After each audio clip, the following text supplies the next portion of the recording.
Financial capital is one of the limitations of South Africa, but one of also manifestations of extreme inequality. The second form of capital, which is a requirement for sustainable development and growth, and an absolute necessity for redressing the disparities of the past, is human capital. You've heard a lot about malfunctioning of public education. I don't want to waste your time. The reality is that however much we, as Mr. Ravi mentioned, as much as we want to dance around this phenomenon, unless we grab it by the neck, and in that, the government, the private sector, and the union are all guilty. The unions are as much part of the failure of our public education system as government, as the business. Therefore, as a nation, we should not dance around it. Not only political leaders should not dance around it, nor should union leaders. We need to, this is about our people we're talking about. It's not about some colonialist, historic phenomenon. It's about our future. The sooner we grab it by the neck and eat the humble pie, whether you're a union leader, business leader, or government leader, the sooner our children will look back and say our forefathers made the right decision about formation of human capital. We rank very poorly on human capital. Thanks very much. But the third factor, which is very critical for, and this is part of modern economics, which is broadly defined as complexity economics, which is not Marxian or neoclassical or any other. This is a different, more mature and more up-to-date version of economic theory under complexity economics, which says even if you have as much and more of what you need in financial capital and human capital, if there is no social capital, you will have growth, but growth will be up and down, up and down. There is no sustainability. So what is social capital, and where are we standing? The first 10 years of our democracy, we built an enormous amount of social capital across various institutions of our society, within labor unions, within business, within government, within all organs of the society. Over the past 10 years, and more specifically over the past 6 years, we have destroyed an awful lot of social capital. Social capital is critical. Social capital is being destroyed within the union structures, within government, within the organs of the state, within critical state-owned enterprises that are absolutely indispensable for sustainability of our development and our ability to maintain our developmental and political goals.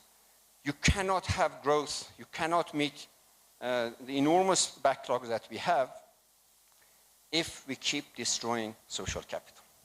And social capital, when it's destroyed, it takes time to rebuild it. The same way that it took an awful lot of time to build it, we're destroying it very, very rapidly. How do we see the manifestations of this destruction of financial capital, human capital, and social capital? Well, at the moment, we have 4 important deficits in our macroeconomic landscape.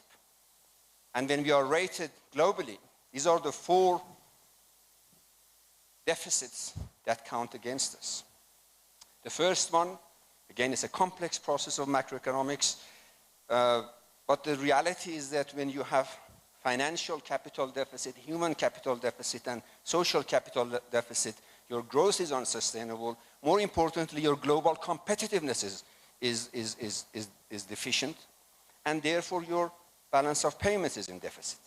And the numbers are, at the moment, between 5 and 6%, and for the foreseeable future, unlikely to diminish. That is unsustainable.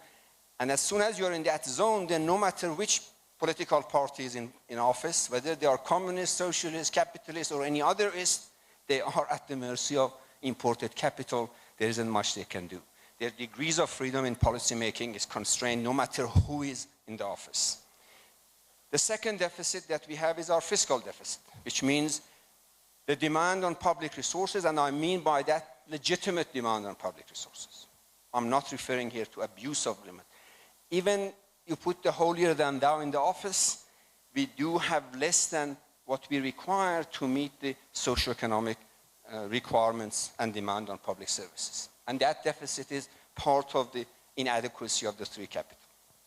The third deficit that we have in our society, and this is extremely worrying, is the confidence deficit.